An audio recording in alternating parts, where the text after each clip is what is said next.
नमस्कार विद्यार्थी मित्रांनो, आरंभ MPSC अकादमी मध्ये आपलं स्वागत आहे. मित्रांनो, नुकतीच ऍड आलेली आहे, तरी आपण सर्वांनी एका जोमाने आणि उत्साहाने परीक्षेसाठी सामोरे जाण्यास तयार राहा आणि आपलं यश लवकरात लवकर मिळवण्यासाठी धडपड करा. मित्रांनो, अशी संधी परत परत येत नाही, कारण एक ऍड यायला वर्ष दीड वर्ष आंदोलन केल्याशिवाय आजकाल ऍड येण्याच्या कमी चान्सेस येत आहेत. त्यामुळे आपण जसा चान्स येईल तसा आपण सक्सेस व्हावं आणि लवकरच याच्यातून बाहेर पडावं असं आपण निश्चय करत चला. मित्रांनो, येणाऱ्या ऍडसाठी तुम्हाला सर्वांना भरपूर शुभेच्छा आणि पुढील यशमय प्रवासासाठी सुद्धा शुभेच्छा. मित्रांनो, आपल्या परीक्षेसाठी हा एक महत्त्वाचा असणारा आपला लुसेंटचा जो सिरीज सुरू आहे ते आपण लक्षपूर्वक ऐकत आहात, रिस्पॉन्स देत आहात, त्याबद्दल धन्यवाद. आणि आपला त्याच्यामध्ये फायदा होईल, आपल्या परीक्षेला त्याचा फायदा होईल असं आपण पुढे देखील ह्याच पद्धतीने काम करणार आहोत. तर आपण पाठीमागे बरेच लेक्चर घेतलेले आहेत, ते आपण नक्की ऐकावेत, त्याच्या नोट्स काढाव्यात आणि आपण पुढे देखील चालू ठेवणार आहोत. तर पुढचा आजचा आपला टॉपिक आहे पर्यावरणासंबंधित आहे, जो की पर्यावरण आंतरराष्ट्रीय पर्यावरण परिषद करार ते आपण एका चॅप्टर मध्ये आपण पाहणार आहोत. तर चला सुरुवात करूयात. पर्यावरणासंबंधित परिषदा आणि करार या संबंधित आपण सुरू करूयात. तर पहिले आहे स्टॉकहोम संमेलन म्हणून आहे, ते भरलं होतं स्वीडन येथे आणि वर्ष होतं 1972. तर लक्षात ठेवा, स्वीडन आणि स्टॉकहोम येथे भरली होती 1972 ला. त्याला पर्यावरणाचा मॅग्ना कार्टा असं म्हणून त्याचे वैशिष्ट्य होतं. मॅग्ना कार्टा याची संज्ञा दिली आणि हा पर्यावरण कार्यक्रम UNEP ची स्थापना झाली त्यामध्ये. तसेच 5 जूनला पर्यावरण दिवस साजरा करायचं ह्याची संकल्पना देखील 1972 मध्ये मांडण्यात आलेली आहे. तर आता दुसरा पाहू आपण, हेलसिंकी येथे परिषद भरली होती. हेलसिंकी फिनलँड येथे ती भरली 1974 मध्ये. सामुद्रिक पर्यावरणाची सुरक्षा ह्यामध्ये त्याचं वैशिष्ट्य होतं. कोणतं होतं? सामुद्रिक पर्यावरण सुरक्षेच्या दृष्टीने हेलसिंकीला भरलं होतं हे फिनलँड येथे 1974. त्यानंतर लंडन येथे परिषद भरली, ती भरली 1975 रोजी. तर ते समुद्री जे कचरे असतात त्याचं निस्तारण कसं करता येईल त्याच्यासाठी ही परिषद भरली होती. त्यानंतर युरोपीय वन्य जीव आणि प्राकृतिक निवास क्षेत्राचं जे संमेलन भरलं होतं, त्यांचं संरक्षण करण्यासाठी संमेलन भरलं 1979 या रोजी. त्या कशासाठी भरलेलं आहे तर लक्षात ठेवा, त्याचं वैशिष्ट्य होतं प्रजाती संरक्षणाची प्रतिबद्धता, यासाठी त्याचं वैशिष्ट्य होतं. त्यानंतर व्हिएन्ना येथे परिषद भरली होती, ऑस्ट्रिया येथे आहे व्हिएन्ना. तर 1985 या वर्षी भरली ती. तर ते ओझोनचा स्तर त्याचं संरक्षण करण्यासाठी ही परिषद भरवण्यात आली होती, व्हिएन्ना संमेलन 1985. त्यानंतर मॉन्ट्रियल परिषद भरली. मॉन्ट्रियल परिषद कॅनडा येथे भरली, तर ती भरली 1987 रोजी. त्यानंतर त्याचं उद्दिष्ट होते ओझोन परत जे आहे संरक्षणाच्या हेतूने ही परिषद भरली होती. आंतरराष्ट्रीय त्यामध्ये काही समझोते करण्यात आले, मॉन्ट्रियल प्रोटोकॉल म्हणून याला ओळखल्या जातात. मॉन्ट्रियल प्रोटोकॉल म्हणून ओळखला जातो, तो ओझोन थराशी संबंधित आहे. त्यानंतर 16 सप्टेंबर 1987 मध्ये हे परिषद भरली आणि 16 सप्टेंबरलाच ओझोन दिवस म्हणून साजरा करायचा ह्या रोजी ठरलेला आहे. तर लक्षात ठेवा, ओझोन 16 सप्टेंबर ओझोन दिवस म्हणून साजरा केला जातो. त्यानंतर रिओ संमेलन भरलं. रिओ कुठे आहे तर ब्राझीलमध्ये आहे. तर ते पृथ्वीशी संबंधित संमेलन होतं, 1992 या वर्षी भरलेलं आहे. तर 1992 मध्ये आपला विकास हा सतत निरंतर चालू राहायला पाहिजे, त्यासाठी त्यांनी अजेंडा ठरवला होता. अजेंडा 21 असा त्यांनी अजेंडा स्वीकारला. त्यानंतर त्यांनी त्यामध्ये जलवायू परिवर्तनावर संयुक्त राष्ट्र फ्रेमवर्क कन्व्हेन्शन, त्यालाच UNFCCC अशी त्यांनी स्थापना केली जलवायू परिवर्तनासाठी. त्यानंतर न्यूयॉर्क संमेलन भरलं. न्यूयॉर्क संमेलन 1997 मध्ये भरलं. तर त्याचा अजेंडा 21 लागू करण्यासाठी हा कार्यक्रम घेण्यात आला होता. अजेंडा 21 हा अजेंडा 21 हा त्याची मान्यता कधी झाली 1992 ला आणि त्याचं लागू करणं कधी झाली 1997 ला. हे लक्षात ठेवा, 92 ते 97 असा कालावधी मध्ये गेलेला आहे. त्यानंतर नैरोबी घोषणापत्र. नैरोबी कुठे आहे? केनियामध्ये. तर नैरोबी घोषणापत्र काय 1997 ला भरलं ते. तर आंतरराष्ट्रीय जे आपले करार होत असतात, आंतरराष्ट्रीय करारच्या प्रभावकारी कसे करता येतील, अजून त्याच्यामध्ये डेव्हलप कसं करता येईल, त्यासाठी त्यांनी परीक्षेत भरवली होती. नैरोबी घोषणापत्र म्हणून ती प्रसिद्ध आहे. तर क्योटो प्रोटोकॉल आहे 1997 चा. क्योटो प्रोटोकॉल ग्रीनहाऊस गॅसांचं उत्सर्जन करण्यासाठी, उत्सर्जन मध्ये कटौती करण्यासाठी, भूमंडलीय तापमान कमी करण्यासाठी ही क्योटो परिषद, त्यालाच UPPCS 19 असं म्हटलं जाते, लक्षात ठेवा. तर त्यानंतर पृथ्वी आणि आपण पाहू सिएटल संमेलन भरलं. सिएटल संमेलन कधी भरलं? 1999 ला. तर 1999 मध्ये सिएटल संमेलनामध्ये त्यांचं उद्दिष्ट होतं तर जगातील व्यापाराचं जे पर्यावरण, सामाजिक नीती तसेच हे सर्व एका विशिष्ट ह्याच्यामध्ये आणता येईल, एकामध्ये समाविष्ट करता येतील, ह्याबद्दल त्यांनी सिएटल संमेलन भरवलं होतं 1999 ला. त्यानंतर माल्मो घोषणापत्र म्हणून आहे. माल्मो घोषणापत्र काय करतंय तर तो त्याचे वर्ष होतं 2000 मध्ये माल्मो घोषणापत्र आणि त्याचं वैशिष्ट्य होतं पर्यावरण संरक्षणाशी संबंधित निजी क्षेत्राच्या भूमिकावर विचार करणे, हे होतं.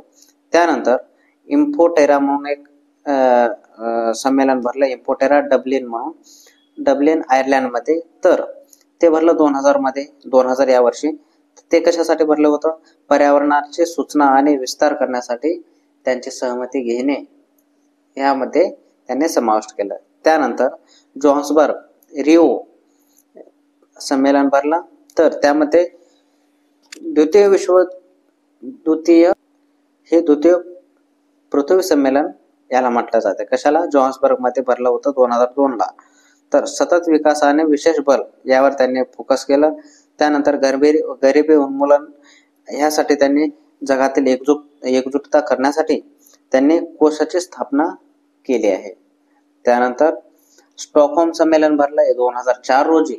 तर स्टॉकहोम संमेलनामध्ये काय ठरलं? त्यांनी 2004 ला भरलं. तर त्यामध्ये त्यांचं वैशिष्ट्य होतं 12 जे धोकादायक आहेत जैव कीटकनाशक औद्योगिक प्रदूषणामुळे ते बंद करण्यात आले. कधी? 2004 ला. त्यानंतर मॉन्ट्रियल संमेलन भरलं कॅनडामध्ये. मॉन्ट्रियल संमेलन काय आहे तर विकसित देशाद्वारे 2012 पर्यंत ग्रीनहाऊस गॅसांचे उत्सर्जन ला कमी करणे तसेच 1990च्या स्तरापर्यंत आणण्यासाठी त्यांनी सहमती दर्शवली मॉन्ट्रियल संमेलनामध्ये.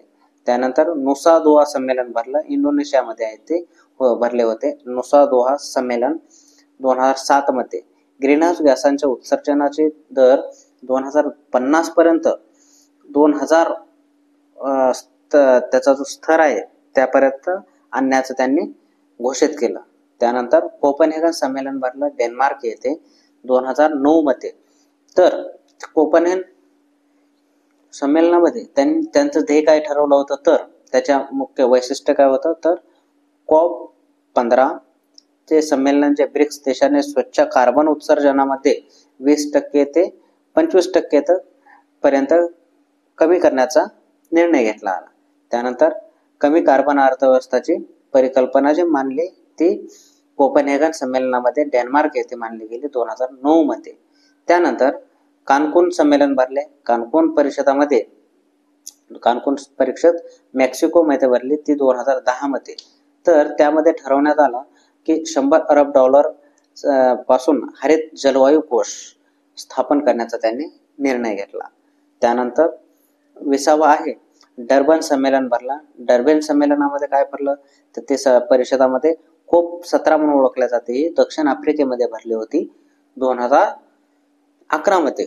तर ग्रीन क्लायमेट फंड यावर विस्तृत चर्चा करण्याचे ठरवले. त्यानंतर दोहा संमेलन भरलं. दोहा परिषदामध्ये काय झालं, तर दोहा परिषदेमध्ये त्यालाच काय म्हणतात, कोप 18 कतारमध्ये भरले 2012. तर क्लीन डेव्हलपमेंट मेकॅनिझम त्याला CDM असे म्हणतात. त्याच्या अंतर्गत प्रदूषण कमी करण्यासाठी प्रयत्न केले जातील, यासाठी त्यावर चर्चा घडवण्यात आली. त्यानंतर Rio+20 संमेलन ब्राझीलला भरले ते पृथ्वी 20 संमेलन या नावाने 2012 या वर्षी. तर त्यामध्ये काय ठरवण्यात आलं, पृथ्वी संमेलनामध्ये 2 दशक पूर्ण झाले. त्या उपलक्षाच्या निमित्ताने संयुक्त राष्ट्र तसेच सतत विकास संमेलन संपन्न करतात आणि त्यावर द फ्युचर वी वांट असा त्यांनी मसुदा प्रस्तुत केला आणि त्यामध्ये ठरवण्यात आला हरित व्यवस्थावर बल देण्याचं त्यांनी ठरवण्यात आलं. पुढे पाहूयात, वॉर्सा संमेलन भरलं. कोप 19 म्हणून ओळखलं जाते. तर ते कोप 19 कुठे आहे, ग्रीन क्लायमेट फंड बनवण्यासाठी त्याच्यावर सहमती झाली 2013 रोजी. तर कोप 19 पोलंड म्हणून याला ओळखले जाते. त्यानंतर लिमा संमेलन भरलं. लिमा संमेलन कशाशी संबंधित आहे, तर त्याला म्हणले जाते कोप 20 पेरूमध्ये भरली होती 2014 मध्ये. तर वर्ष 2070 पर्यंत ग्रीन हाऊस गॅसांचे उत्सर्जनला समाप्त करणे यासाठी त्यांनी निर्णय घेतला होता या परिषदेमध्ये, लिमा संमेलनामध्ये 2014. त्यानंतर पॅरिस संमेलन भरलं फ्रान्समध्ये. त्याला कोप 21 या नावाने ओळखले जाते. ते भरलं 2015 रोजी. तर कार्बन उत्सर्जनामध्ये त्यांचं ध्येय काय होतं, उद्दिष्ट होते की कार्बन उत्सर्जनाच्या हेतूने त्याला कायद्याने रूप देण्याचा प्रयत्न त्यामध्ये करण्यात आलेला आहे. त्यानंतर बाब इगली संमेलन भरले मोरोक्को येथे कोप 22 मध्ये, 22 म्हणून ओळखले जाते ते 2016 मध्ये. तर आपल्या जलवायू आणि सतत विकासासाठी माराकेश कारवाई याची उद्घोषणा त्यामध्ये करण्यात आलेली आहे. त्यानंतर बॉन्ड संमेलन भरले, त्यालाच कोप 23 या नावाने ओळखले जाते. ते भरलं जर्मनी या देशामध्ये 2017ला. तर त्यामध्ये ठरवण्यात आले फिजी मोमेंटम फॉर इम्प्लिमेंटेशन यामध्ये प्रस्तुत केले गेले. त्यानंतर क्रोटोवेस संमेलन भरले, कोप 24 म्हणून ओळखले जाते. ते भरले पोलंड या देशामध्ये 2018ला. तर त्यामध्ये काय ठरवण्यात आले, 2015च्या पॅरिस जलवायू समझोत्याला लागू करण्यासाठी त्यावर एकमत झालेलं.